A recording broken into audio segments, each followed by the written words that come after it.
The first person, let's call him Mark, just landed his dream job. He's making $100,000 a year. To most people, Mark has made it. He's in the top percentage of earners globally. He should be swimming in savings, right? But here's the reality. Mark is stressed. Every month, he barely scrapes by. He's living paycheck to paycheck, constantly checking his banking app before he swipes his card at the grocery store. He feels just as broke as he did when he was making $40,000. Then there's Sarah. Sarah makes $60,000. She drives an older car, lives in a modest apartment, and yet she has a $20,000 emergency fund and is consistently investing for her future. How is this possible? How can someone earning six figures feel like they're drowning while someone earning half that is building a small empire? Welcome to the lifestyle inflation trap. It is the silent killer of wealth, and it's likely the reason you aren't as rich as you should be. Most of us grow up believing a very dangerous lie. If I just earned more money, all my financial problems would disappear. We tell ourselves that once we get that promotion, once we hit that 100K mark, we'll finally start saving. But when the raise actually hits the bank account, something strange happens. We don't see our savings account grow. Instead, we see our life expand. Think back to your first ever job. You were probably making minimum wage or a small entry-level salary. You managed to pay your rent, eat, and maybe even go out with friends. You were surviving on very little. But as your income grew, your needs magically grew with it. That 10-year-old Toyota wasn't reliable enough anymore, so you got a car loan for a brand new SUV. That one-bedroom apartment felt cramped, so you moved into a luxury high-rise. Suddenly, you need the $7 latte, the premium gym membership, and the latest iPhone every September. Psychologically, this is known as the hedonic treadmill. It's a phenomenon where humans quickly return to a stable level of happiness despite major positive or negative events. When you get a raise, you get a temporary spike in happiness. To keep that feeling, you buy something new. But very quickly, that new lifestyle becomes your new normal.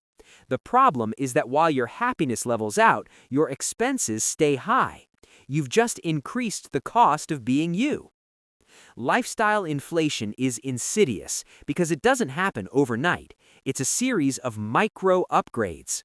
Let's break down the math of why a $100,000 salary can feel like $30,000. First, there's the tax jump. When you move into a higher bracket, the government takes a bigger bite. You aren't actually taking home $8,300 a month. After taxes, insurance, and retirement contributions, you might be looking at $5,500. Now, let's look at the big three expenses: housing, transportation, and food. When Mark made $40K, he had roommates and paid $800 in rent. Now that he makes $100K, he wants his own place in a nice area. His rent is now $2,500. When he made $40K, his car was paid off. Now he has a $700 monthly car payment for that SUV. When he made $40K, he cooked at home. Now he's tired from his high-pressure job, so he orders DoorDash 4 nights a week. That's another $800 a month. Before he's even paid for his phone, internet, or clothes, he spent $4,000 of his $5,500 take-home pay. He has $1,500 left for everything else. One unexpected vet bill or a flat tire, and Mark is officially broke. The danger here is that Mark has no margin. In finance, margin is the gap between what you earn and what you spend.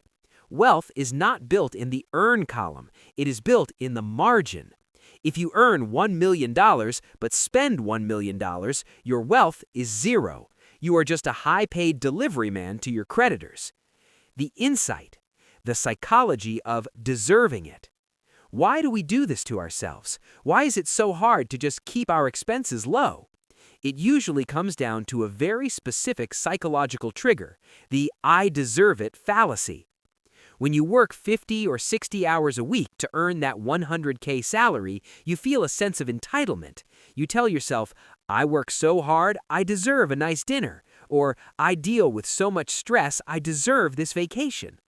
but we're using consumption as a reward for our labor. But here's the deeper truth. The reward you're buying is actually a cage. Every time you upgrade your lifestyle, you increase your floor, the minimum amount of money you need just to survive. If your floor is $5,000 a month because of your car, your luxury apartment, and your subscriptions, you are a slave to your paycheck.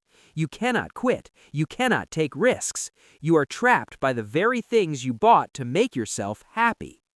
True wealth isn't about the things you buy. It's about the things you don't have to do. It's about the no power. The power to say no to a bad boss, no to a toxic work environment, and no to a life of constant stress.